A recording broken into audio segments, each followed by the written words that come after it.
The desert stretched endlessly, a sea of golden sand rolling beneath the burning sky. The sun stood high, blazing down with a cruel fire that spared no living thing. The air shimmered, and every gust of hot wind carried dust that stung the eyes and dried the throat. It was a place meant to break both body and spirit. Arik, a human wanderer, walked steadily across this harsh land. His boots sank into the sand with every step, and his water flask hung half empty at his side. He was used to loneliness. He was used to silence. The desert was not kind, but it was honest. It showed things as they were, without disguise. He had learned to respect that truth. On this day, however, the desert revealed something he had never expected to see. At first, he thought it was only a mirage, a trick of the heat. A shape broke the stillness of the dunes. Arik narrowed his eyes against the glare. Slowly, the shape became clear. It was not a rock, nor a broken machine half buried in sand. It was a head. A living being. Arik froze. The figure was a young alien girl, her skin pale against the golden ground, her hair tangled and stiff with dust. She was buried up to her neck in the sand, her body hidden beneath the surface. Her lips were cracked, and her eyes were closed as if waiting for death. Arik's heart pounded. He rushed forward, kneeling beside her. For a moment, he feared he was too late. Then her eyelids fluttered. A faint breath escaped her mouth. She was alive, though only just. Her voice was weak, almost broken. "Leave me. Do not touch me. I am cursed." Arik shook his head firmly. "You are alive. That is reason enough." His voice was steady, carrying no judgment. The girl's eyes opened slightly. They were filled with pain, but also with a strange shame, as if she had already accepted the cruelty done to her. She turned her face away from him. "My people buried me. It is their law. I am sterile. To them, I am useless. I was left here to die." Arik clenched his jaw. He had traveled across many worlds and seen the pride and cruelty of different cultures. But this punishment struck him harder than most. To cast away life because it did not fit expectation, it felt like spitting in the face of existence itself. He said nothing more. Instead, he dropped to his knees and began to dig. The sand was heavy and hot. It clung to his fingers and filled his nails. Each handful burned against his skin, but he did not stop. The girl watched him at first with confusion, then with tears that slid down her dusty cheeks. "You should not waste your strength," she whispered. "I am nothing." Arik looked up, his face stern, his eyes sharp. "No one is nothing." Then he kept digging. Minutes stretched into an hour. Sweat poured down his back, soaking his shirt. His hands bled where sharp stones cut into them, but he ignored the pain. Slowly, the girl's shoulders appeared. Then her chest. Finally, her arms and legs came free. She was weak, trembling as he pulled her from the hole. The moment she was free, her body sagged, nearly falling back into the sand. Arik caught her, lifting her carefully into his arms. She was light, far too light, as if hunger had been her only companion for many days. From her cracked lips came a faint word. "Why?" Arik adjusted his hold, steadying her weight against him. His voice was low but firm. "Because you are alive. That is enough for me." The desert wind blew hard, sending waves of sand across their path. Arik pulled a cloth from his pack and wrapped it gently around her shoulders to shield her from the heat. Then he poured a small amount of water into his hand and held it to her lips. She drank slowly, her eyes closing with relief. Step by step, Arik began the long walk back toward his outpost. Each step sank deep into the sand, but he did not falter. The girl rested against him, her breathing shallow but steady. As he carried her, her words returned again, weak and broken. They said I was cursed. They said my life had no purpose. Arik answered without hesitation. Then they were wrong.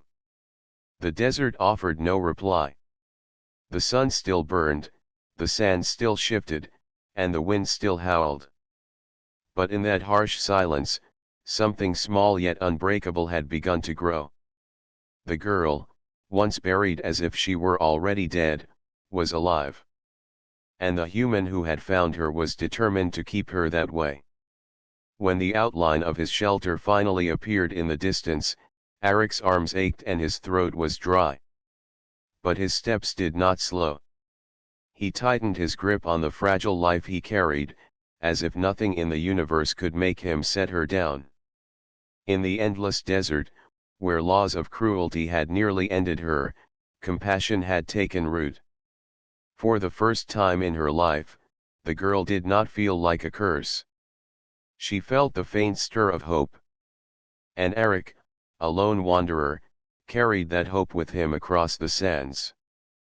The desert outpost stood like a stubborn rock against the endless waves of sand. It was not large, just a cluster of metal walls and stone shelters built around an old water pump. To most who passed by, it was nothing more than a place to refill supplies. To Arik, it was home. By the time he reached the outpost, the alien girl in his arms was close to unconsciousness. Her head rested against his shoulder, her breathing shallow. Her skin was burning hot from the sun, yet her body trembled as though caught in cold winds. Arik pushed open the heavy door to his shelter and stepped inside. The cool shade wrapped around them, cutting off the cruel heat of the desert. He laid the girl gently on a cot in the corner. Her thin frame sank into the blanket as if she had no strength left at all. Arik moved quickly. He poured water into a small bowl and brought it to her lips. She sipped weakly, her throat working slowly. Her eyes opened just a little, and she looked at him as though still unsure whether he was real or a dream born from the sand. "You are safe here," Arik said, his tone steady. "No one will harm you." The girl tried to speak, but her words broke into a cough. He hushed her and gave her more water until her voice grew strong enough to whisper. "Why did you not leave me there? My people buried me. They chose my fate." Arik studied her face for a long moment. Her eyes carried shame deeper than any wound. He had seen that look before in soldiers who had lost their battles, in wanderers who believed they no longer mattered. It was the look of someone convinced they had no worth. "I do not care about their laws," he replied firmly. "I care that you are alive. That is reason enough to fight for you." Her eyes filled with tears, but she turned her head away, hiding them. She whispered again, "They called me Saran. But to them, that name no longer exists." "Then I will call you Saran," Arik said without hesitation. "And here, you are not nothing. You are someone." For many hours, he cared for her. He gave her broth made from dried roots and desert herbs. He cleaned the wounds left on her skin where the sand had cut deep. He wrapped her in clean cloth and let her rest. Saran slept fitfully, waking often from nightmares. Each time, she gasped as though still trapped beneath the desert, buried in the suffocating dark. Each time, Arik was there, speaking gently until she calmed. Slowly, the weight of fear lifted, replaced by the simple rhythm of safety. When she finally slept deeply, Arik sat beside the cot and watched her breathe. His hands ached from digging, his body sore from carrying her, Yet his mind was restless. He thought about her people, about the cruelty of laws that could condemn someone for something beyond their control. He thought about how easily he might have walked past her if he had been a man who cared only for his own survival. But he had not. And he knew he would not regret it. The next morning, Saran woke with a faint strength in her voice. She sat up slowly, her thin hands clutching the blanket. Her eyes moved across the small room, taking in the tools, the maps, the stacks of books that Eric had gathered from traders. "You live here alone?" she asked. "Yes," Eric answered. "The desert is harsh, but it is honest. I prefer it to crowded cities filled with false faces." Saran lowered her gaze. "My people said I had no purpose. A woman who cannot bring life is nothing. That is why they cast me into the sand." Eric leaned forward, his voice calm but strong. "Purpose is not given by others. It is found within yourself. You are alive. That means you still have the chance to choose who you are." Her lips trembled as she whispered, "I do not know how." "Then stay," Eric said. "Stay until you are strong again. Learn. Live. You do not need to know everything now. Survival is enough for today." Saran looked at him, her expression caught between disbelief and hope. No one had ever spoken to her in such a way. To be seen not as a burden but as a person, this was something she had never known.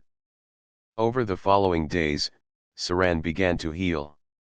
Her body regained strength with food and rest.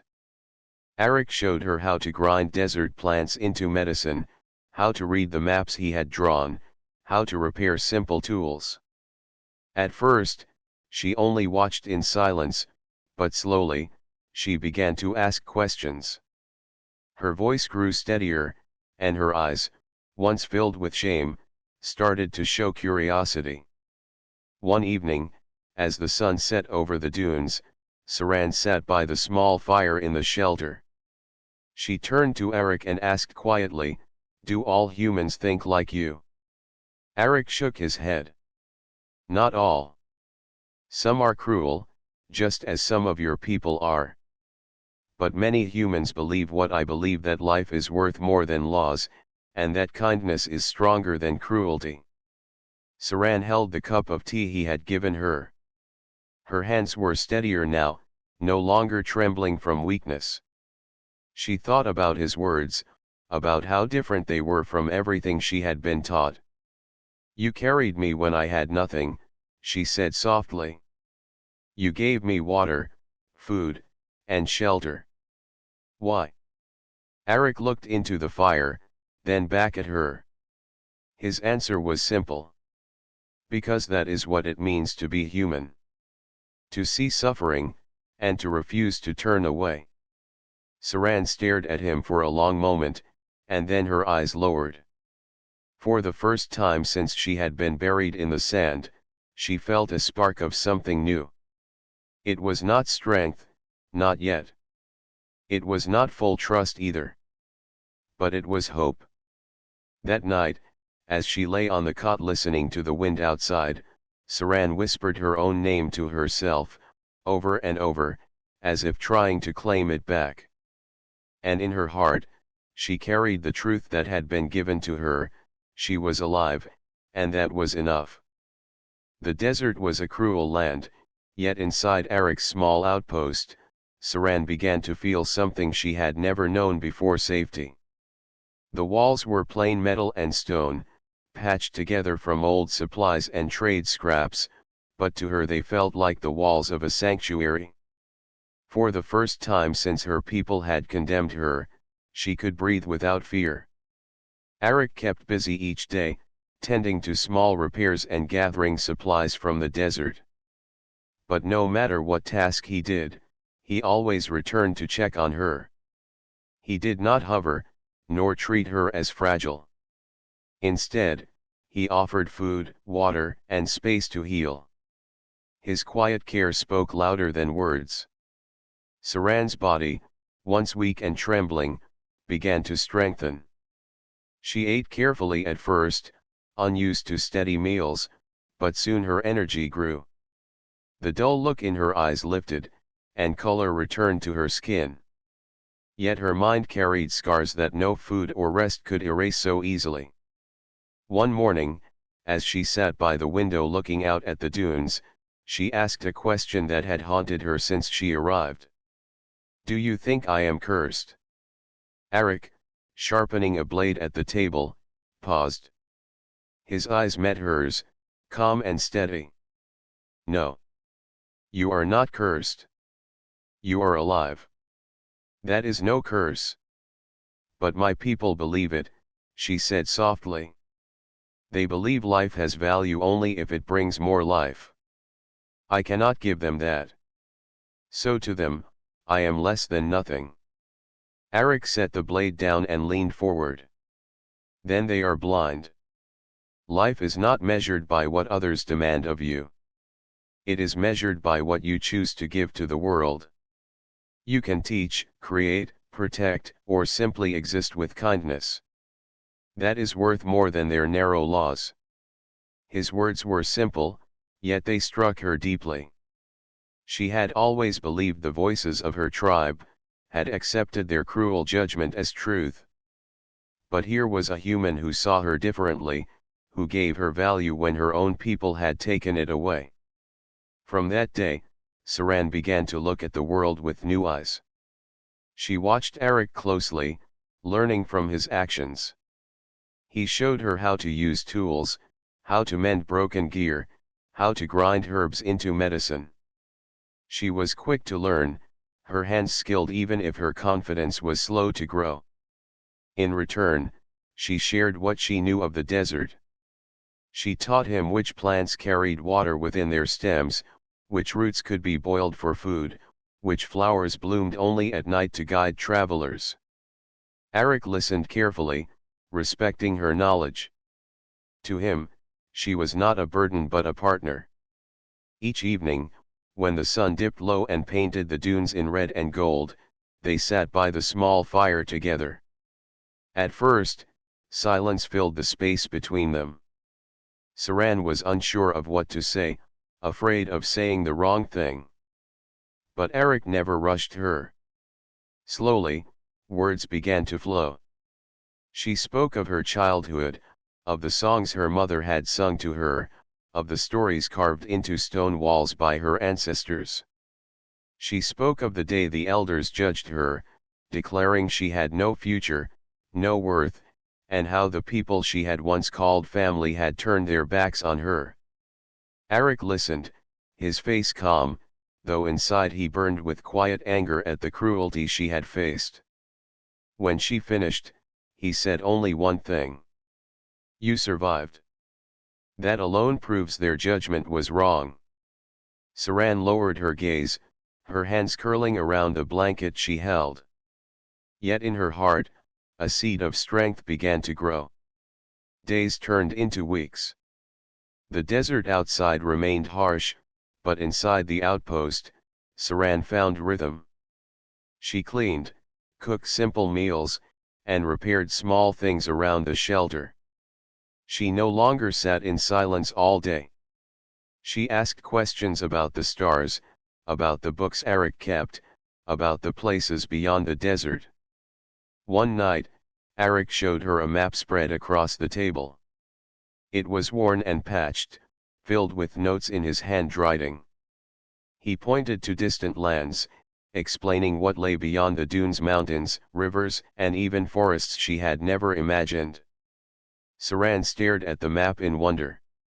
"I thought the desert was the whole world," she whispered. Arik smiled faintly. "The world is larger than we can imagine. What you see now is only a small part. There is more waiting, if you choose to seek it." Her heart stirred with longing. She had spent her life believing she was trapped by her people's rules, her fate already written. Now, for the first time, she saw the possibility of a different future. Still, doubt lingered. One evening, as she sat near the fire, she asked him, "Why do you care so much? I am not human. I am not useful. Why do you help me?" Arik poked at the fire, then looked at her directly. His voice was quiet but steady. "Because you are alive. That is enough reason. And because no one deserves to be cast away. Not you. Not anyone." His words wrapped around her like a shield. She felt warmth in her chest, something she had not felt since before her people had abandoned her. Hope. That night, when she lay down to sleep, Saran whispered her own name again, this time not with shame, but with quiet strength. She was Saran. She was alive. And she mattered. The desert outside was endless, but inside the shelter, she was beginning to recover not only her body, but her spirit. For the first time, she believed she could have a future. The days in the desert outpost began to pass with a quiet rhythm. The sun rose each morning, spilling fire across the dunes, and sank each evening behind the red horizon. Between those hours, life inside Arik's shelter grew less like survival and more like living. Saran no longer spent her hours lying weak on the cot. Her body had healed with food and water, and her spirit, though still fragile, had begun to lift. She moved through the shelter now with purpose, helping with small tasks. At first, Arik resisted her efforts, telling her to rest. But Saran insisted. "I do not want to feel useless," she said simply. And so he let her, though he still watched closely, ready to step in if her strength failed. In truth, he found himself surprised at how quickly she learned. Her hands, though thin, were steady when repairing tools. She followed his instructions with care and remembered details easily.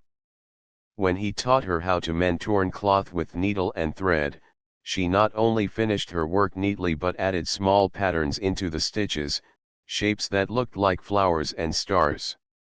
"These are from my people's songs," she explained when he noticed. "Each shape carries a meaning.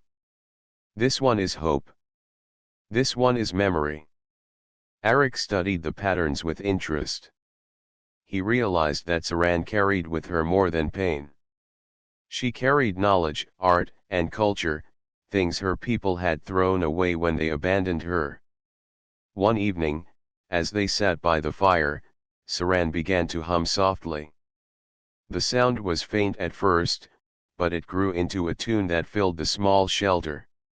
It was a melody unlike any Arik had heard, both sorrowful and gentle, like wind moving over distant hills. "What song is that?" Arik asked. "It is a song my mother sang to me when I was a child," Saran said. Her voice trembled, but she kept singing until the last note faded into the crackle of the fire. Arik sat silently for a long moment. He felt the weight of the melody settle in his chest. "It is beautiful," he said finally. Saran smiled faintly. "It is a song of endurance. It means that even when the world is cruel, we must continue." Her words stayed with him long after the fire burned low. As the days passed, their bond grew stronger, though it was unspoken. They worked side by side repairing tools, gathering desert plants, and recording maps. At night, they shared stories. Arik told her about other worlds he had seen in his travels, forests that stretched for miles, oceans filled with silver waves, cities with towers so tall they touched the clouds. Saran listened with wide eyes. "I never knew such places existed," she said. "You will see them one day," Arik replied. She laughed softly, shaking her head. "I would not know how to live in such places. I have only known the desert." "You will learn," Arik said simply. "You have already proven you can learn." Her smile lingered long after his words. One afternoon, while they gathered water from the pump outside, Saran bent to lift a heavy bucket. Her hand slipped, and the bucket tipped, spilling across the sand. She gasped, stepping back, expecting anger. But Eric only picked up the bucket and steadied it. "It is only water," he said calmly. "We will draw more." Saran lowered her head. "I thought you would be angry. In my tribe, mistakes are punished." Eric shook his head. "Mistakes are how we learn. There is no shame in them." His words made her chest tighten with emotion. She realized that in his presence, she was not afraid of failure. For the first time in her life, she was allowed to be imperfect. That night, she whispered softly as they sat by the fire, "You are not like the others I have known." Eric looked at her, the firelight flickering in his eyes. "Perhaps. But I believe kindness is not rare. Many humans value it. Perhaps you have only seen those who did not." Saran thought of her own people, of how quickly they had cast her aside. She wondered if kindness existed among them too, buried beneath fear and tradition. But she said nothing. Instead, she watched the fire and let the warmth of Eric's words fill her heart. One evening, a sandstorm swept across the desert. The wind howled like a living beast, rattling the walls of the shelter. Dust poured through cracks, and the fire died under the force of the storm. Eric moved quickly, securing the door and covering weak points in the walls. Saran huddled in the corner, fear rising in her chest. The sound of the storm reminded her of the day she had been buried, the suffocating weight of sand pressing against her body. She trembled, struggling to breathe. Eric noticed her fear and came to her side. He placed a firm hand on her shoulder. "You are safe here," he said. "The storm cannot harm you inside these walls."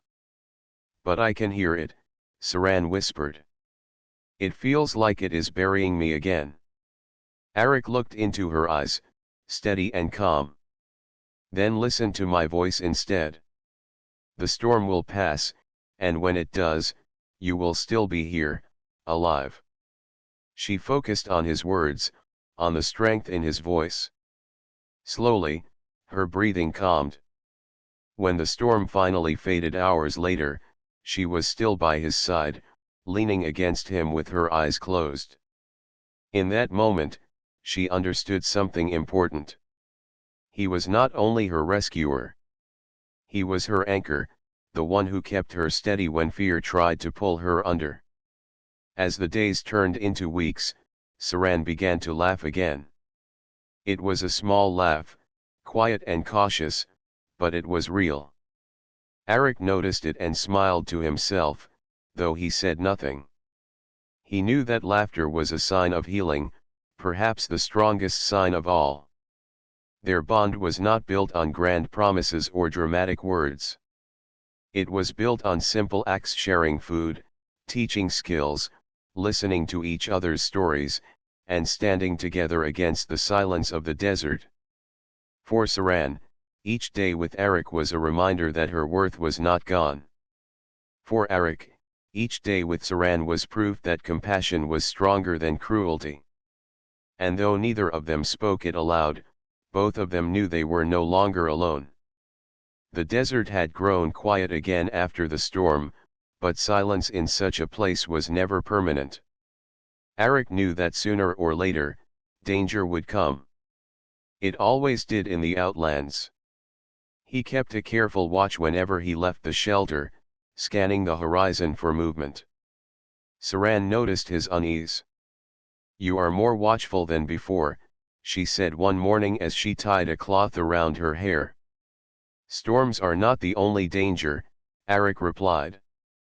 "There are raiders who wander the sands.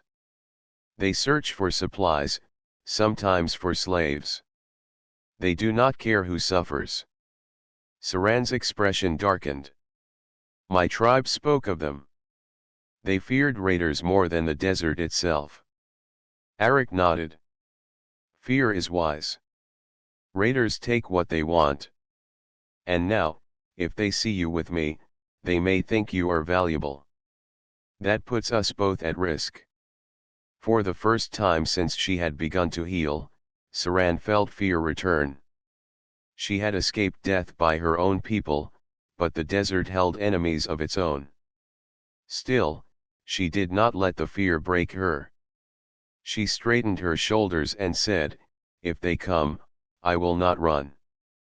I will stand with you." Her words surprised Arik. He studied her, then gave a small nod. "Then we will stand together. But I hope it will not come to that." Days passed quietly, but tension grew like a shadow stretching longer at sunset. Arik noticed footprints near the edges of their territory, too many to belong to wild beasts. At night, faint lights flickered on the horizon, signals, perhaps, or campfires. The signs were clear. Raiders were near. One evening, as the sun bled red across the sky, Arik returned to the shelter with a grim face. "They are close now," he said. "We must prepare." Saran helped without hesitation. Together they secured the doors, gathered tools that could serve as weapons, and stored water and food in hidden places in case they were forced to flee. Arik showed Saran how to use a simple blade, though her hands trembled as she held it. "I do not want to harm anyone," she whispered. "Nor do I," Arik replied. "But sometimes harm comes whether we wish it or not. If the choice is survival, then you must not hesitate." Saran nodded, though fear lingered in her eyes. That night, the desert gave no peace. The wind carried the sound of distant shouts, harsh voices echoing faintly through the dunes. Saran could not sleep. She sat near the door, staring into the dark, listening to every shift of the sand. Arik remained awake as well, sharpening tools and listening with equal intensity. By dawn, the threat became real. A plume of dust rose in the distance, growing larger with every passing moment. Dark figures on scavenged machines appeared, their forms sharp against the pale desert. There were at least a dozen of them, maybe more. "Raiders. They have found us," Arik said quietly. His voice was calm, but his eyes were sharp. Saran's heart pounded in her chest. "What will they do?" "They will demand food, water, and perhaps more. We cannot give them everything. And we cannot let them take you." Saran swallowed hard. "Why me?" Arik looked at her directly. "Because they will see you as weak, and weakness to them is a prize.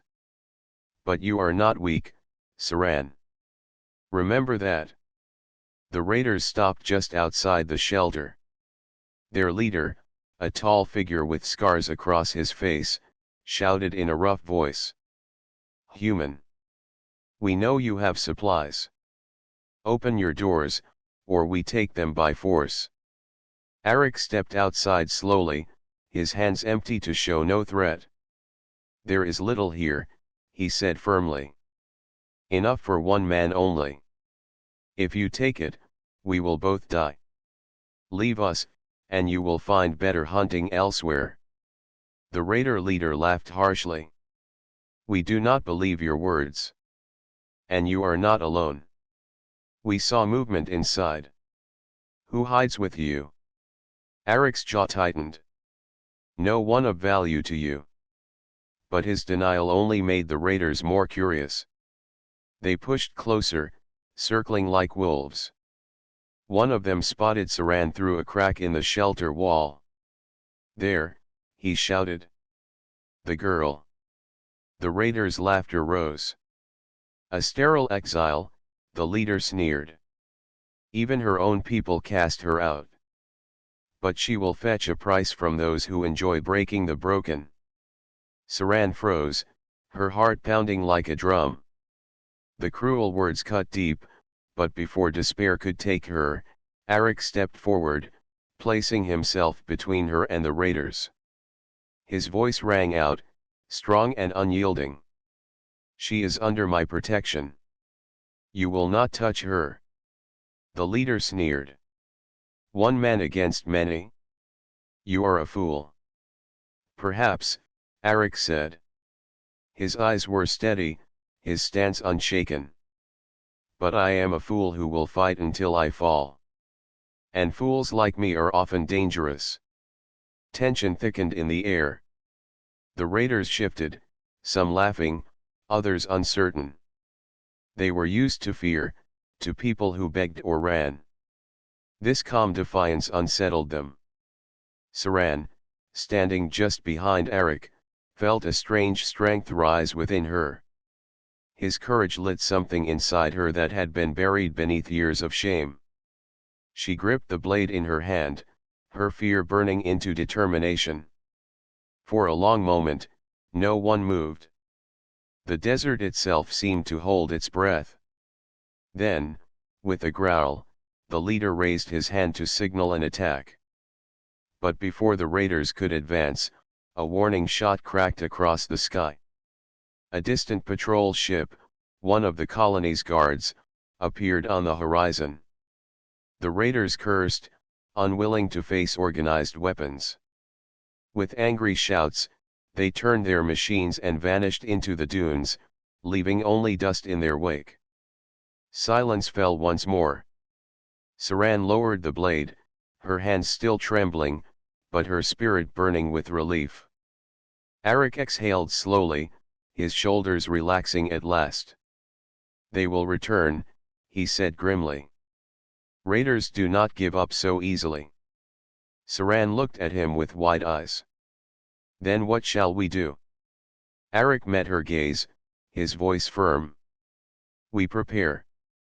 We endure. And when the time comes, we face them together." Saran felt fear, but also something stronger, resolve. For the first time, she believed she was not a burden. She was a partner in survival. The desert was harsh, and enemies circled like vultures, but she was no longer alone. And as long as Arik stood by her side, she would no longer bow to fear. The desert air felt heavier after the raiders' visit. Even though they had been driven away by the sight of the patrol ship, Arik knew it was not the end. Raiders were like sandstorms, they always returned, fiercer than before. Inside the shelter, Saran tried to keep her hands busy by repairing torn cloth, but her thoughts kept drifting back to the cruel words the raider leader had spoken. Even her own people cast her out, he had said, and though she had tried to be strong, the truth of it hurt. Arik noticed her silence. He set down the tools he had been sharpening and sat across from her. "You are troubled," he said. Saran looked at him with tired eyes. "I fear they will return. And when they do, I fear you will suffer because of me." Arik's voice was steady. "I suffer only if I give in to fear. You are not the cause of danger, Saran. The raiders are. Remember that." She lowered her gaze. "But I bring nothing to you except risk. Perhaps it would be safer if I left." Arik's jaw tightened. "Do not say such things.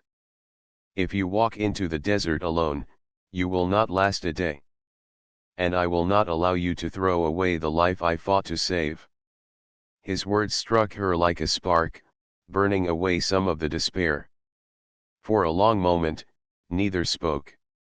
Only the wind pressed against the walls, whispering across the dunes outside. The next days were filled with preparation. Arik reinforced the shelter, added hidden compartments for food and tools, and mapped escape routes if they needed to flee. Saran worked beside him, carrying supplies, sewing coverings for weapons, and practicing with the small blade he had given her. She was still clumsy, but she no longer trembled as she held it. One night, While they sat by the fire, Saran asked, "Why do you risk so much for me? You could have left me where you found me.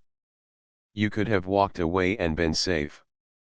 Arik looked into the fire, the flames reflecting in his eyes. "Because I could not live with myself if I had done nothing. Life has value, Saran, every life. Yours is no less worthy because of what your people believed. To leave you buried was to agree with them.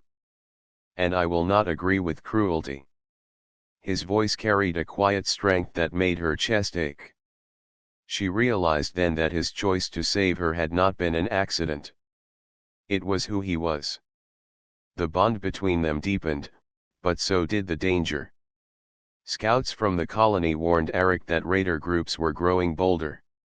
Attacks on travelers were increasing, and even patrols had been forced into retreats.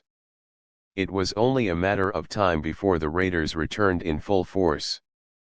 One afternoon, Arik returned from a supply run with grim news.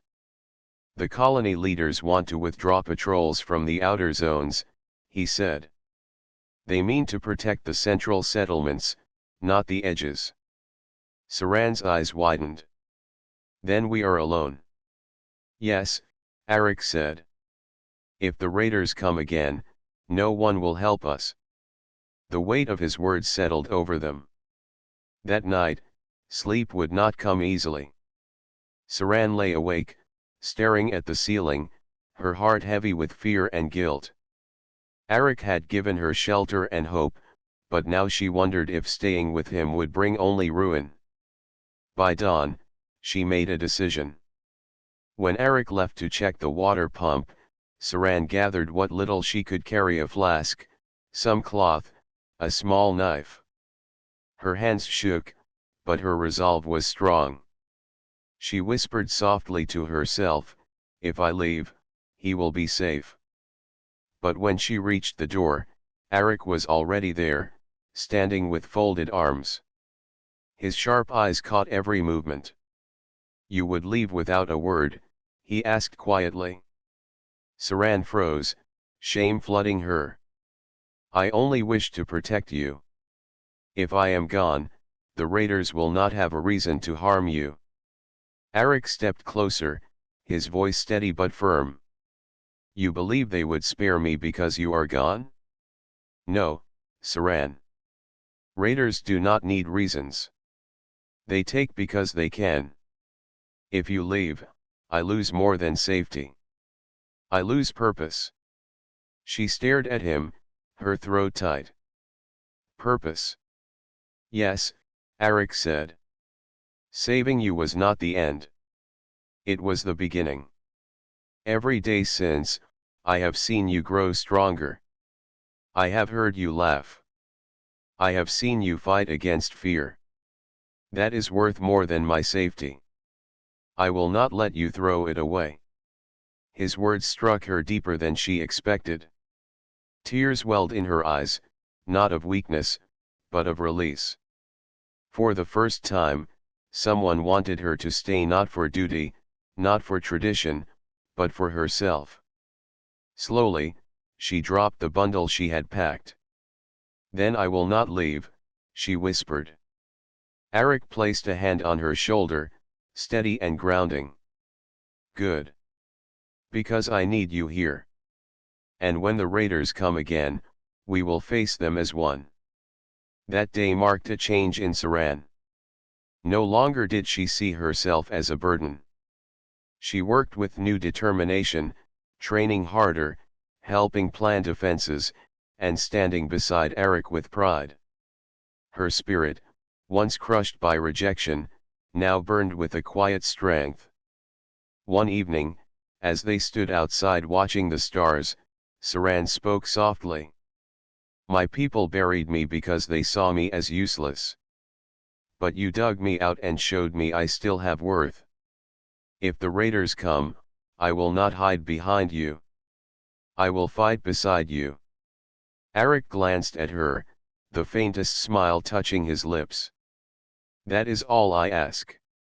The desert was vast, the threats unending, but within the small circle of their shelter, something powerful had taken root.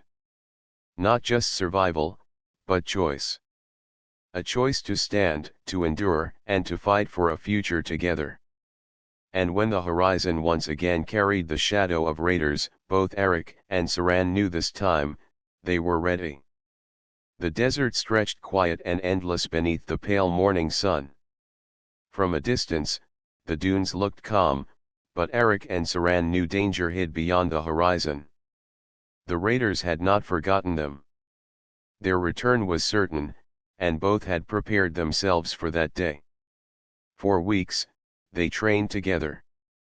Eric showed Saran how to move silently, how to strike when cornered, and how to keep her balance even when fear tried to shake her. At first, her hands trembled each time she lifted the blade. But over time, her movements grew steady. She was no warrior, yet she carried a strength born not of skill, but of survival. Eric, too, felt a change within himself. For years, he had lived in the outlands with no purpose beyond survival. Now, each day had meaning. Protecting Saran, guiding her, and standing beside her had given his life direction. He was not just a wanderer anymore. He was a guardian, and that truth filled him with quiet resolve. One evening, as the sun sank and painted the dunes with red light, Saran asked, "Do you ever regret saving me?" Eric looked at her with steady eyes.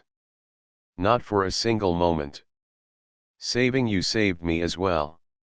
Her breath caught, and for a moment, words failed her. She turned her gaze to the horizon, blinking away the sting of tears.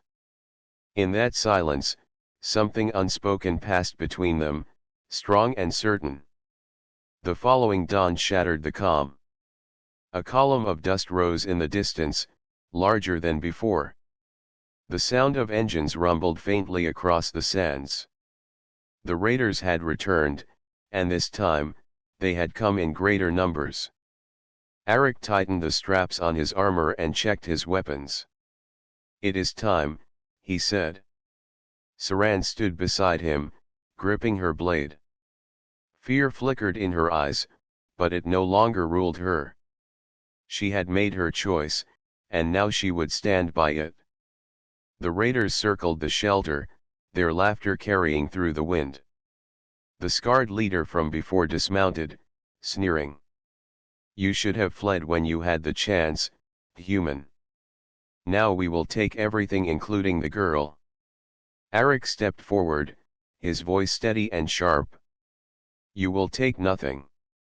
Not while I breathe." The leader barked a laugh. "Brave words. But one man and one broken girl cannot stand against us." Before Eric could answer, Saran spoke. Her voice rang clear and strong. "I am not broken. I am not worthless.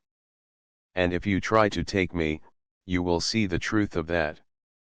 The raiders jeered, but some shifted uneasily. Her defiance, unexpected and bold, struck like a spark in dry wood. The leader snarled.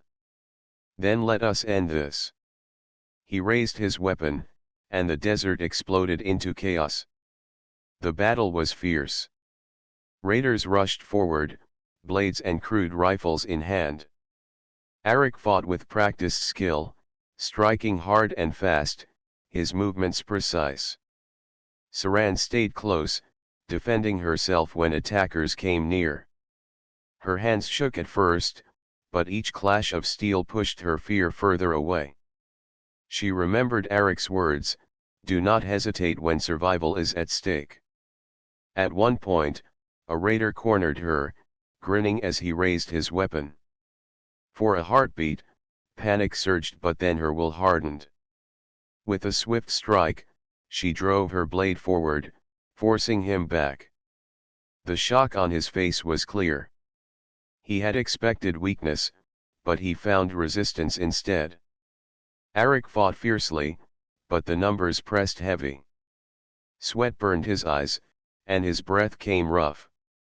Still, he refused to fall. Each time he faltered, he saw Saran standing firm, and it gave him strength. The raiders, angered by resistance they had not expected, grew reckless. In their fury, they made mistakes. Arik seized every opening, striking with precision.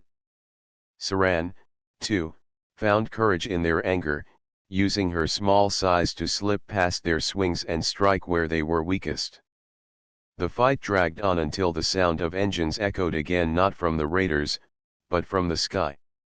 A colony patrol ship descended, drawn by the smoke and noise of battle. Seeing the ship approach, the raiders cursed. Their leader glared at Arik one last time, rage burning in his eyes, before signaling a retreat. One by one, the raiders mounted their machines and sped into the desert, leaving the sand stained and the air heavy with silence. Arik stood tall, his chest heaving with breath, his blade streaked with dust. Saran leaned against the wall of the shelter, her hands shaking, but her eyes bright with fierce determination. When the patrol ship landed, its captain stepped out, scanning the scene with surprise. "You held them off? With only the two of you?" Arik nodded. "We had no choice." The captain studied them both, then gave a rare smile. "Perhaps the colony has underestimated those who live on the edge. You have done what even patrols have failed to do." As the patrol departed, Arik and Saran stood together in the fading light. For the first time, Saran did not feel like a burden. She felt like a survivor, a fighter, someone who had chosen to live. That night, as they sat by the fire, Saran whispered, "I thought my life was over when they buried me. I thought I had no worth. But today, I stood, and I fought, and I lived. And I know now that my life has meaning." Arik looked at her with quiet pride. "Yes. And from this day forward, no one will take that meaning from you." The desert outside was still dangerous, the raiders still a threat, but something had changed. Within the shelter, hope had taken root, stronger than fear, stronger than despair. Together, Arik and Saran had proven that even in the harshest places, humanity's greatest strength was not its weapons or its power, but its compassion and will to protect. And as dawn rose over the endless dunes, they faced the horizon not with fear, but with hope for survival, for freedom, and for a future they would build together.